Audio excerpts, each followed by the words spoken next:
Hello everyone, मेरा नाम है अजय कुमार द्विवेदी और मैं हूं आपका इंग्लिश टीचर। बच्चों, इससे पहले की क्लास में क्लास 7 की second book an alien hand का फर्स्ट चैप्टर को हम लोगों ने रीडिंग किया था और चैप्टर बहुत अच्छा है। फर्स्ट पार्ट में बच्चों हम लोगों ने देखा था कि जो करी है वो काफ़ी शैतान भी है, नॉटी भी है, लेकिन अगर उसे कुछ चीज़ें सिखाई जाए तो वो सीख भी जाता है। और फर्स्ट पार्ट में करी ने किस तरीके से ऑथर की और एक डूबते हुए बच्चे की जान बचाई थी।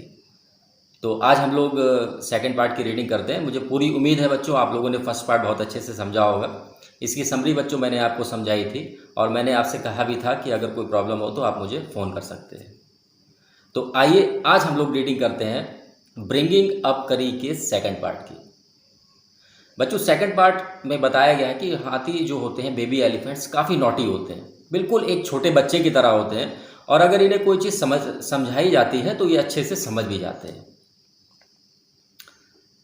एक बार की बात है, किसी ने करी को बनानास खाने के लिए दिए तो करी को बनाना बहुत अच्छे लगे, उसने बहुत मन से बनाना खाए। कुछ दिनों बाद ऑथर के घर पे कोई बनाना दे के जाता है, बहुत सारे बनानास थे, तो उन बनानास को ऑथर अपने ड्राइंग रूम में रख देता है। लेकिन कुछ टाइम बाद ही वो बनाना वहाँ से अपने आप ही गायब हो जाते हैं। तो इसके फैमिली वाले जो थे, फैमिली पर्सन्स थे, पेरेंट्स थे, ये ब्लेम करते हैं कि इसके घर के जो सर्वेंट्स थे उन्होंने बनानास को गायब कर दिया, खा लिया। लेकिन कुछ दिनों बाद क्या होता है कि बनाना फिर से ड्राइंग रूम में रखे हुए होते हैं और अचानक से वो बनानास फिर से गायब हो जाते हैं। इस बार ब्लेम होता है, किस पे ब्लेम होता है? इस बार ब्लेम होता है ऑथर पे। ये भी 9 ईयर्स ओल्ड चाइल्ड था ना, इस पर ब्लेम करते हैं सभी लोग। लेकिन ऑथर को तो मालूम था इसने बनानास नहीं लिए, फिर बनाना आखिर गए कहाँ? किसी को नहीं मालूम था बनाना कहाँ चले गए।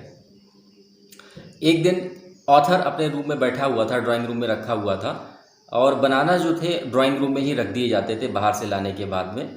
तो अचानक से एक फिगर आती है जो स्नेक की तरह फिगर थी और उन बनानास को लेके वहाँ से वो गायब हो जाती है। तो ऑथर सोचता है क्या स्नेक भी बनानास खाते हैं? तो काफ़ी डर जाता है और अपने रूम से बाहर की तरफ भागता है। और जहाँ पर उस बेबी एलिफेंट करी को रखा जाता था, जिस पवेलियन में मैंने पिछले पार्ट में आपको बताया था, पवेलियन में बनानास के कुछ जो छिलके थे वो पड़े हुए थे। तब भी उसे ये समझ में नहीं आता है कि आखिर ये बनाना के छिलके यहाँ पर कैसे आए।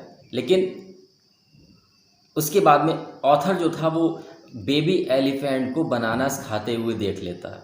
तब उसके समझ में आता है कि ये जो बनानास हैं ये किसने खाए हैं? ये खाए हैं इस बेबी एलिफेंट करी ने।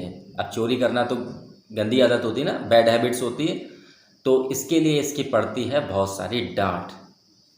अब मैंने आपको बताया था सेकंड पार्ट के बिगनिंग में कि अगर एलिफेंट्स को कोई बात समझाई जाए तो ये समझ जाते हैं, तो इसकी बहुत सारी डांट पड़ती है और इससे ये कहते हैं कि अगर अब की बार चोरी की तो पनिशमेंट मिलेगा। बेबी एलिफेंट अगर कोई बात समझाई जाए तो अच्छे से समझ भी जाते हैं, इन्हें अच्छी सी ट्रेनिंग दी जाए तो आगे चल के बहुत अच्छे एलिफेंट्स ये तैयार हो जाते हैं।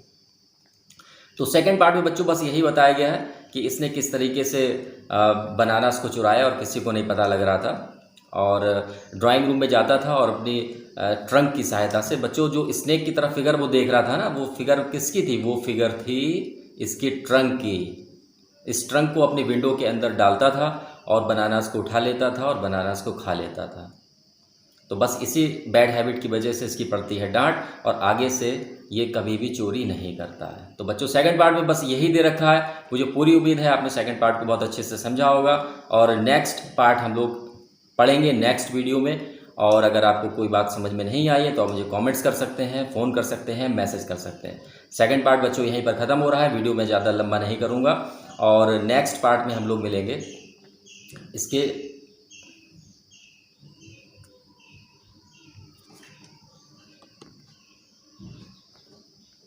नेक्स्ट पार्ट में हम लोग मिलेंगे नेक्स्ट वीडियो के साथ में। तब तक के लिए गुड बाय, थैंक यू।